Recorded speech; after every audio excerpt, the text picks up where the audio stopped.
નમસ્કાર મિત્રો, કેમ છો? હું છું તમારી દોસ્ત સ્તુતિ અને આજે ફરી એકવાર તમારી સાથે વાત કરવા આવી છું.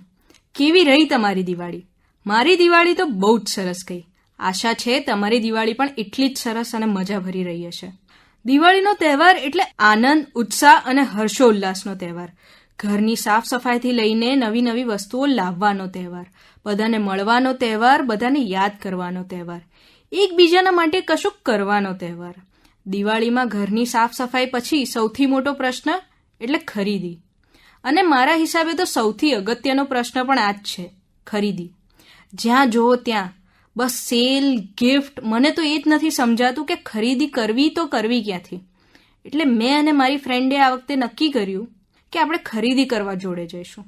અમે નક્કી કર્યું કે સવારથી સાંજ સુધી બહાર જઈશું, કઈ કઈ જગ્યાએ જઈશું, કેટલાની ખરીદી કરીશું, કેવી ખરીદી કરીશું. અમે તો મેચિંગ ડ્રેસ પણ વિચારી રાખ્યા હતા. સવારથી સાંજ એક આખો દિવસ ખરીદી, ફક્ત અને ફક્ત ખરીદી જ. નવી નવી જગ્યાએ જઈને બધું જોઈશું, ટ્રાય કરીશું અને પછી જે ગમે ને એ લઈશું. અમે વાત કરતા હતા કે દિવાળીના દિવસોમાં દરેક જગ્યાએ કેવી સરસ શણગારવામાં આવે છે. ફૂલ, લાઇટ્સ, કલર્સ અને દરેક દુકાન પોતે કોઈ વ્યક્તિની જેમ દિવાળી ઉજવતી હોય તેવી શણગાર સાથે તૈયાર થાય છે. દરેક જગ્યાએ કંઈક નવા સેલ, કોઈક નવી ઓફર, એટલું બધું આકર્ષણ કે બધું જ લેવાનું મન થઈ જાય. અને એમાં પણ ખાસ તો બહાર જવાની, સાથે રહેવાની, એકબીજાને સમય આપવાની, દરેક વસ્તુને ટ્રાય કરીને જોવાની, જોયા પછી તેના પર વિચાર કરવાની, સલાહ આપવાની, આ બધાની તો એક અનોખી મજા છે. સાચે આટલું બધું વિચાર્યું પણ પછી અમે બહાર જઈ જ ન શક્યા. એને મારા સમયે ના ફાવે અને મને એના સમયે ના ફાવે. પછી છેલ્લે અમે નક્કી કર્યું કે હવે આપણે બહાર નથી જવું, ઘરમાં જ બેઠા શોપિંગ કરી લઈશું. આ પ્લાન કેન્સલ થયા પછી અમે નક્કી કર્યું કે હવે બહાર નથી જતા પણ શોપિંગ તો સાથે જ કરવું છે. એટલે બંને ઓનલાઈન વસ્તુઓ જોવાનું શરૂ કર્યું. જે ગમે બંને એકબીજાને સ્ક્રીનશોટ પાડીને મોકલતા અથવા તો લિંક શેર કરતા. પછી કોના ફોનથી કે કાર્ડથી પેમેન્ટ કરવું તો વધારે ફાયદો થાય એ પણ જોતા. એ જ જે બધી નાની મોટી જગ્યાએ જ્યાં જવાના હતા એ બધું જ ઓનલાઈન સારી રીતે મળી ગયું.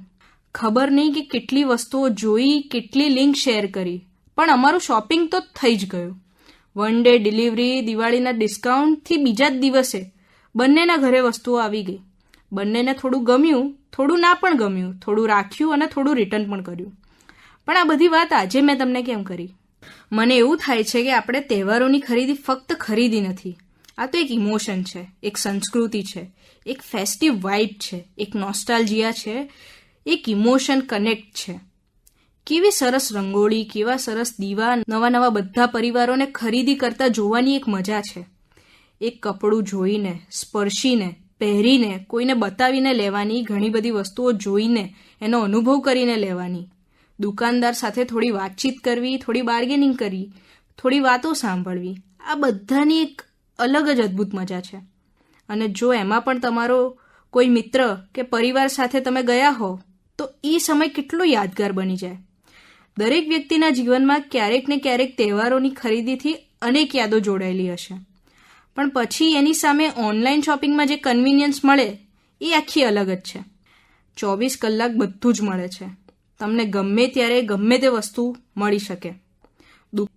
દુકાનો જો રાત્રે 10 વાગે પણ બંધ થઈ જાય ત્યારે પણ ઓનલાઈન તો બધું જ મળે.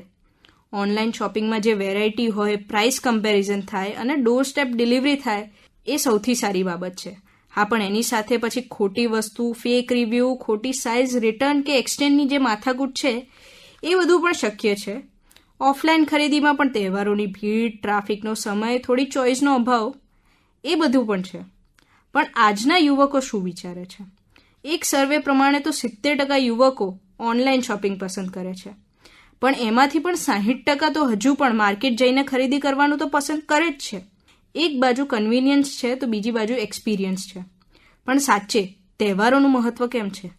તહેવારો એકતા, યાદો, રોશની અને આનંદ માટે છે. ખરીદી તો ફક્ત એક માધ્યમ છે. વાસ્તવિક ઉજવણી તો હાસ્યો અને સંબંધોમાં છે. સંબંધોની ઉજવણી એ તહેવારોની સાચી ઉજવણી છે. આજની વાત એ માટે નથી કે સારું શું છે, ઓનલાઈન શોપિંગ કે ઓફલાઈન શોપિંગ. દરેકની પોતાની એક ખાસ વાત છે. કોકમાં કંઈક ખાસ છે અને કોકમાં કંઈક ખૂટે છે.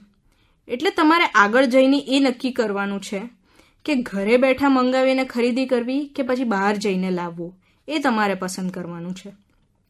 તહેવાર એ ફક્ત દીવાનો ઝગમગાટ, એક સજાવટ કે ખરીદીનો અનુભવ નથી. એ તો હાસ્ય જે ઘરને ભરી દે છે એની હૂંફ છે. કોઈ પણ શબ્દો વગર એકબીજાના હાથ સાથે પકડવાનો આરામ છે. અને સરળ ક્ષણોને કિંમતી બનાવવાની યાદોની મજા છે. તે મીઠાઈઓની સુગંધ અને ફટાકડા ફોડતા બાળકોનો ઉત્સાહ છે.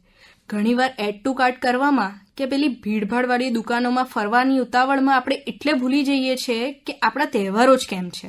તહેવારોનો સાચું જાદુ નાની નાની ક્ષણોને ધીમા પાડીને એને ધ્યાનમાં લેવાની છે.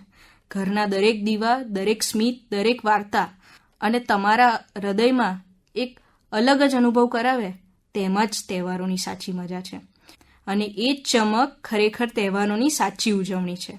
તો મિત્રો, આજના માટે બસ આટલું જ. ફરીથી એકવાર મળીશું તમારા મનપસંદ કાર્યક્રમ યુવાણીમાં.